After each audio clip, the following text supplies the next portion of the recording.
ओम शांति। 7-10-23 की वाणी है। मीठे बच्चे, बुद्धि को यहाँ वहाँ भटकाने के बजाय घर में बाप को याद करो। दूर दूर तक बुद्धि को ले जाओ। इसे ही याद की यात्रा कहा जाता है। प्रश्न: जो बच्चे सच्ची दिल से बाप को याद करते हैं, उनकी निशानी क्या होगी? उत्तर: सच्ची दिल से याद करने वाले बच्चों से कभी कोई विकर नहीं हो सकता। उनसे ऐसा कर नहीं होगा जिससे पाप की ग्लानि हो। उनके मैनर्स बड़े अच्छे होते हैं। वह भोजन पर भी याद में रहेंगे। नींद भी समय पर स्वतः खुल जाएगी। वह बहुत सहनशील, बहुत मीठे होंगे। बाप से कोई भी बात छिपाएंगे नहीं। गीत हमारे तीर्थ न्यारे हैं। ओम शांति। बाप बैठ बच्चों को समझाते हैं। कोई निराकार बाप को समझे, कोई साकार बाप को समझे, कोई माता पिता को समझे। यह माता पिता समझाते हैं तो भी माता अलग और पिता अलग हो जाते। अगर निराकार समझाए तो निराकार अलग, साकार अलग हो जाते। परंतु यह समझाने वाला बाप है। तुम बच्चे ही यह जानते हो कि जिस्मानी तीर्थ और रूहानी तीर्थ है। वह जिस्मानी तीर्थ आधा कल्प के हैं। अगर कहेंगे जन्म जन्मांतर से यह चलते आए हैं, तो फिर ऐसे समझेंगे शुरू से लेकर यह चलते हैं, अनादि है। ऐसे तो है नहीं, इसलिए आधा कल्प से कहा जाता है। अभी बाप ने आकर इन तीर्थों का राज समझाया है। मन मनाभव अर्थात रूहानी तीर्थ जरूर आत्माओं को ही समझाते हैं और समझाने वाला है परम पिता। और कोई समझा न सके। हर एक अपने अपने धर्म स्थापक के तीर्थ पर जाते हैं। यह भी आधा कल्प की रस्म रिवाज है। सब तीर्थ करते हैं, परंतु वह कोई को सद्गति दे ना सके। खुद ही घड़ी घड़ी तीर्थों पर जाते रहते।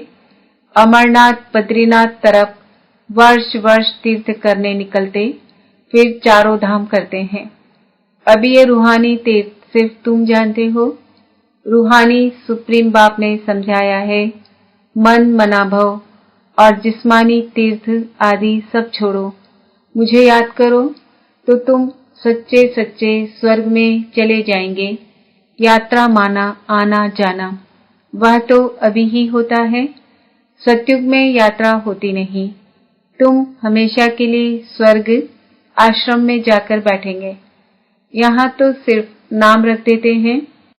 वास्तव में स्वर्ग आश्रम यहाँ होता नहीं। स्वर्ग आश्रम सतयुग को कहा जाता है। नरक को यह अक्षर दे नहीं सकते। नरकवासी नरक में ही रहते हैं, स्वर्गवासी स्वर्ग में रहते हैं। यहाँ तो जिस्मानी आश्रम में जाकर फिर लौट आते हैं। यह बेहद का बाप समझाते हैं। वास्तव में सच्चा सच्चा बेहद का गुरु एक ही है। बेहद का बाप भी एक है। भल कहते हैं आगा का गुरु, परंतु वह कोई गुरु नहीं है। सद्गति दाता तो नहीं है ना। अगर सद्गति दाता होता तो खुद भी गति सद्गति में जाए। उनको गुरु नहीं कहेंगे। यह तो सिर्फ नाम रख दिए हैं। सिख लोग कहते हैं सतगुरु अकाल। वास्तव में सत्य श्री अकाल एक ही परमात्मा है, जिसको सतगुरु भी कहते हैं। वही सद्गति करने वाला है। इस्लामी बौद्धि या ब्रह्मा आदि नहीं कर सकते। भल कहते हैं गुरु ब्रह्मा गुरु विष्णु। अब गुरु भल ब्रह्मा को कहा जाए। बाकी गुरु विष्णु गुरु शंकर तो हो ना सके। गुरु ब्रह्मा का नाम है जरूर, परंतु ब्रह्मा गुरु का भी तो गुरु होगा ना। सत्य श्री अकाल का तो फिर कोई गुरु नहीं। वह एक ही सतगुरु है। बाकी और कोई गुरु या फिलोसोफर या स्पिरिचुअल नॉलेज देने वाला है नहीं, सिवाय एक के। बुद्ध आदि तो अपने पिछाड़ी सबको ले आते हैं। उनको रजो तमो में आना ही है। वह कोई सद्गति के लिए नहीं आते हैं। सद्गति दाता एक का ही नाम वाला है, जिसको फिर सर्वव्यापी कहते हैं। फिर गुरु करने की क्या दरकार है? हम भी गुरु, तुम भी गुरु, हम भी शिव, तुम भी शिव। इनसे तो कोई का पेट नहीं भरता। बाकी हाँ, पवित्र है इसलिए उनका मान होता है। सद्गति दे नहीं सकते, वह तो एक ही है जिसको सच्चा सच्चा गुरु कहा जाता है। गुरु तो अनेक प्रकार के हैं। सिखलाने वाले उस्ताद को भी गुरु कहते हैं। यह भी उस्ताद है। माया से युद्ध करना सिखलाते हैं। तुम बच्चों को त्रिकालदर्शीपन की नॉलेज है, जिससे तुम चक्रवर्ती बनते हो। सृष्टि के चक्र को जानने वाले ही चक्रवर्ती राजा बनते हैं। राजा के चक्र को व कल्प वृक्ष के आदि मध्य अंत को जानना बात एक ही है। चक्र की निशानी बहुत शास्त्रों में भी लिखी हुई है। फिलॉसफी की किताब अलग होती है। किताबें तो अनेक प्रकार की होती है। यहाँ तुमको कोई किताब की दरकार नहीं। तुमको तो जो बाप सिखलाते हैं वह समझना है। बाप की प्रॉपर्टी पर तो सब बच्चों का हक होता है, परंतु स्वर्ग में सबको एक जैसी प्रॉपर्टी तो नहीं होगी। राजा ही है उनकी जो बाप का बना। बाबा कहा, थोड़ा भी ज्ञान सुना तो वह हकदार हो जाते, परंतु नंबरवार। कहाँ विश्व के महाराजा, कहाँ प्रजा दास दासियां। यह सारी राजधानी स्थापन हो रही है। बाप का बनने से स्वर्ग का वर्षा तो जरूर मिलता है। वर्षा मिलता है पाप से। यह नई बातें होने कारण मनुष्य समझते नहीं। बाप समझाते हैं, सतयुग में विकार है नहीं, माया ही नहीं तो विकार कहाँ से आए। माया का राज्य शुरू होता है द्वापर से। यह है रावण की 5 जंजीरें। वहां यह होती नहीं। जास्ती डिस्कस नहीं करना है। वह है ही संपूर्ण निर्विकारी दुनिया। बाकी बच्चे पैदा होने की, गद्दी पर बैठने की, महल आदि बनाने की जो रस्म रिवाज होगी वह जरूर अच्छी ही होगी, क्योंकि स्वर्ग है। बाप समझाते हैं, बच्चे इस रूहानी यात्रा में तुम्हें निरंतर बुद्धि योग लगाना है। यह बहुत सहज है। भक्ति मार्ग में भी सवेरे उठते हैं, ज्ञान मार्ग में भी सवेरे उठ बाप को याद करना है और कोई किताब आदि पढ़ना नहीं है। सिर्फ बाप कहते हैं, मुझे याद करो, क्योंकि अब छोटे बड़े सबका मौत सामने खड़ा है। मरते समय कहते हैं, भगवान को सिमरो। अंत काल अगर भगवान को नहीं सिमरेंगे तो स्वर्ग में जा नहीं सकेंगे। तो बाप भी कहते हैं, मन मना भव, इस देह को भी याद नहीं करना है। हम आत्मा एक्टर हैं, शिव बाबा की संतान है। लगातार याद में रहना है। वैसे छोटे बच्चों को तो नहीं कहेंगे कि भगवान को याद करो। यहाँ सबको कहना पड़ता है, क्योंकि सबको बाप के पास जाना है। बाप से ही बुद्धि योग लगाना है। कोई से लड़ाई झगड़ा नहीं करना है। यह बड़ा नुकसान कारक है। कोई कुछ कहे, सुना अनसुना कर देना है। सामना नहीं करना चाहिए जो लड़ाई हो जाए। हर बात में सहनशील भी होना चाहिए। और फिर समझना है, बाप भी है, धर्मराज भी है। कुछ भी बात है तो तुम बाप को रिपोर्ट करो, फिर धर्मराज के पास पहुंच ही जाएगा और सजा के भागी बन पड़ेंगे। बाप कहते हैं, मैं सुख देता हूँ, दुख अर्थात सजाएं धर्मराज देते हैं। मुझे सजा देने का अधिकार नहीं है। मुझे सुनाओ, सजा धर्मराज देंगे।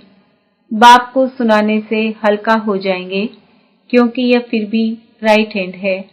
सदगुरु का निंदक ठौर न पाए। जजमेंट तो धर्मराज ही देंगे कि किसका दोष है। उनसे कुछ छिप नहीं सकता। कहेंगे ड्रामा अनुसार भूल की कल्प पहले भी की होगी, परंतु इसका मतलब यह नहीं कि भूल करते ही रहना है। फिर अभूल कैसे बनेंगे? भूल हो जाए तो क्षमा मांगनी होती है। बंगाल में किसका पैर आदि लग जाता है तो झट क्षमा मांगते हैं। यहाँ तो एक दो को गाली देने लग पड़ते हैं। मैनर्स बहुत अच्छे होने चाहिए।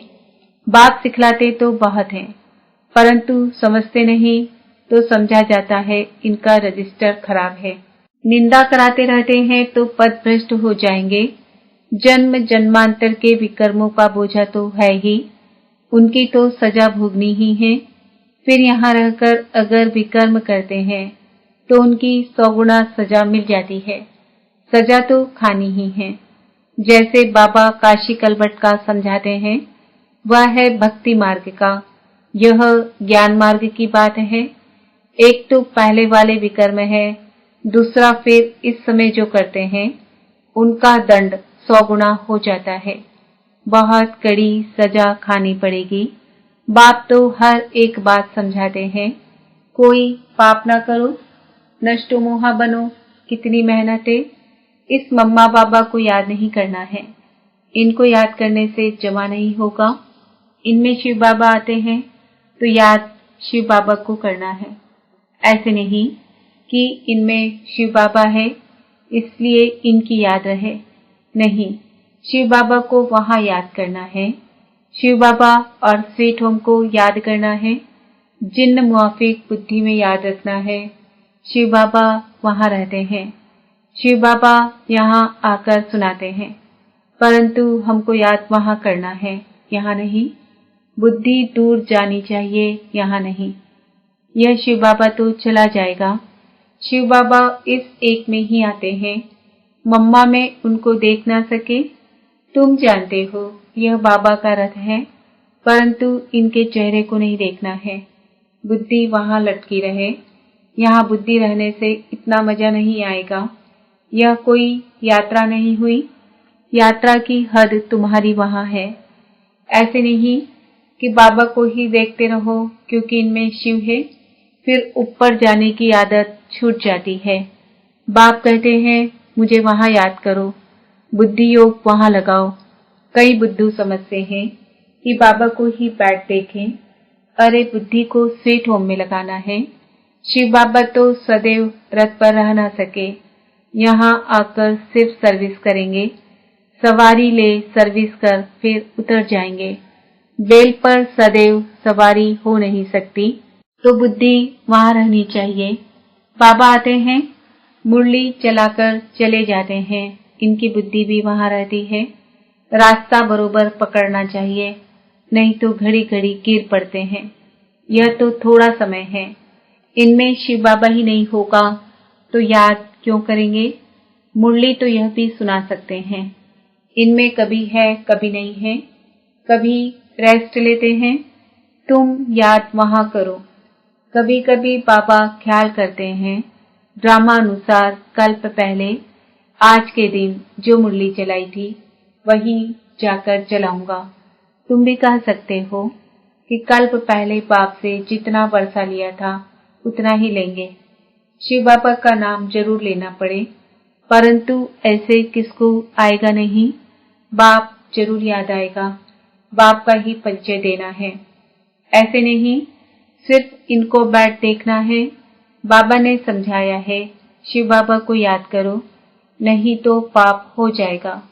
निरंतर बाप को याद करना है, नहीं तो विकर्म विनाश नहीं होंगे। बड़ी मंजिल है, मासी का घर थोड़ी है। ऐसे नहीं भोजन पर पहले याद किया फिर खलास, ऐसे ही भोजन खाने लग पड़े, नहीं, सारा समय याद करना पड़े। मेहनत है, ऐसे थोड़े ही ऊंच पद मिल सकता है। तब तो देखो करोड़ों में 8 रत्न पास होते हैं। मंजिल बड़ी भारी है, विश्व का मालिक बनना है। यह तो किसकी बुद्धि में नहीं होगा, इनकी बुद्धि में भी नहीं था। अब ख्याल किया जाता है 84 जन्म किसको मिलते हैं। जरूर जो पहले आते हैं वह है लक्ष्मी नारायण। यह है सब विचार सागर मंथन करने की बातें। बाप समझाते हैं हथ कार्डे दिल यार्डे, भल धंधे आदि में रहो, परंतु निरंतर बाप को याद करते रहो। यह है यात्रा। तीर्थों पर जाकर फिर लौटना नहीं है। तीर्थ बहुत मनुष्य करते हैं, अब तो वहां पर भी गंद हो गया है। नहीं तो तीर्थ स्थान पर कभी वैश्यालय नहीं होते। अभी कितना भ्रष्टाचार है, एक धनी तो कोई है नहीं, झट गाली देने लग पड़ते। आज चीफ मिनिस्टर है, कल उनको भी उतार देते। माया के मुरीद बन जाते हैं, पैसे इकट्ठे करेंगे, मकान बनाएंगे, धन के पिछाड़ी चोरी करने लग पड़ते हैं। तुम अब स्वर्ग में जाने की तैयारी कर रहे हो, वही याद आना चाहिए, धारणा भी होनी चाहिए, मुरली लिखकर फिर रिवाइज करनी चाहिए। फुर्सत तो बहुत रहती है, रात को तो बहुत फुर्सत है, रात को जागो तो आदत पड़ जाएगी। जो सच्चा सच्चा बाबा को याद करने वाला होगा, उनकी आंख आपे ही खुल जाएगी। बाबा अनुभव बताते हैं कैसे रात को आंख खुल जाती है। अभी तो नींद के लिए और ही पुरुषार्थ करते हैं। हाँ, स्थूल काम करने से भी शरीर को थकावट होती है। बाबा का रथ भी देखो कितना पुराना है, विचार करो। बाबा पतित दुनिया में आकर कितनी मेहनत करते हैं। भक्ति मार्ग में भी मेहनत करते थे, अभी भी मेहनत करते हैं। शरीर भी पतित तो दुनिया भी पतित। बाबा कहते हैं मैं आधा कल्प तो बहुत आराम करता हूँ, कुछ भी ख्याल नहीं करना पड़ता है। भक्ति मार्ग में बहुत ख्याल करना पड़ता, इसलिए बाप को रहमदिल गाया हुआ है। Ocean of knowledge, ocean of bliss, कितनी महिमा करते हैं।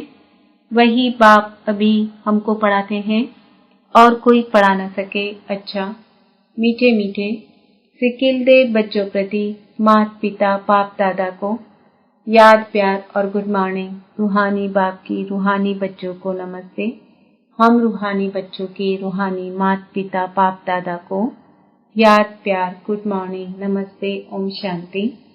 धारणा के लिए मुख्य सार, किसी का भी सामना नहीं करना है। कोई कुछ कहे तो सुना अनसुना कर देना है। सहनशील बनना है, सतगुरु की निंदा नहीं करानी है। अपना रजिस्टर खराब होने नहीं देना है। भूल हो जाए तो बाप को सुनाकर क्षमा मांग लेनी है। वहां याद करने की आदत डालनी है। वरदान, साइलेंस की शक्ति द्वारा जमा के खाते को बढ़ाने वाले श्रेष्ठ पद के अधिकारी भव।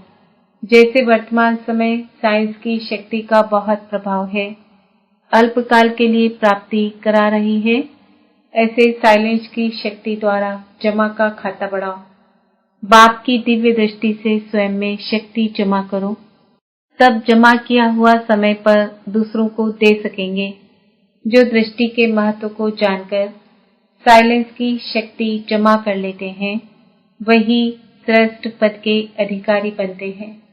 उनके चेहरे से खुशी की रूहानी झलक दिखाई देती है। स्लोगन, अपने आप नेचुरल अटेंशन हो तो किसी भी प्रकार का टेंशन आ नहीं सकता।